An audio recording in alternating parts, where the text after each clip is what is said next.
ازيكم عاملين ايه؟ يا رب دايما تكونوا بخير وبأحسن حال.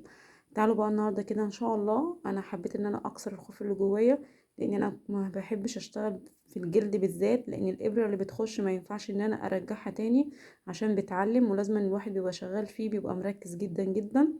فصلوا بينا على النبي عليه افضل الصلاه والسلام. وهقص معاكم النهارده سكيرت حلوه لبنتي. انا قلت اول حاجه ان انا لازم اتعلم فيها هي حد يبقى ليا، ما اتعلمش في شغل حد عشان ما بوظش شغل حد.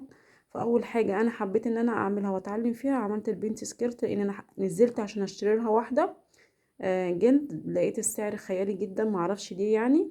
انا نزلت جبت الجلد متوسط، يعني ما جبتش ولا غالي قوي ولا رخيص قوي، جبت حاجه متوسطه اهي اللي هو ظهره ستان.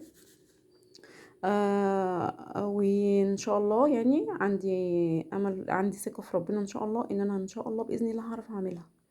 فتعالوا بقى بينا كده. بس اهم حاجه قبل ما اروح هقصها وارجع لكم وانا عاملاها، اهم حاجه ما تنسوش تركبوا دواسه بلاستيك وانتوا شغالين في الجلد، عشان الشغل ما الجلد ما يبص معاكم. يلا بينا بقى نروح كده على طول وهرجع لكم تاني، ما تروحوش في حته. اديني ما تاخرتش عليكم. بصوا شايفين؟ اللهم بارك، جميله جدا اهي. بصوا شغلها حلو جدا، بس اهم حاجه ان انا عملت باترون الاول وخدت المقاس بتاعه بالظبط، عشان خاطر ما افضلش اضيق ولا اوسع، لان السكرتات دي اللي هي الضيقه بتبقى يا دوبك بالظبط، ما بتاخديش فيها يعني حاجات براح، ويا دوبك بتاخدي الخياطات بس، بتاخدي المقاس بالظبط وبتاخدي عليها الخياطات اللي انت هتعمليها بس، ولا اكتر ولا اقل. بصوا يا جماعه، جميله جدا. الصوص دي انا كنت جايباها لي، انا هستخدمها في حاجه فمش خساره في بنتي حبيبتي. ركبتها لها، قلت عشان تديها شكل حلو احسن من الساده.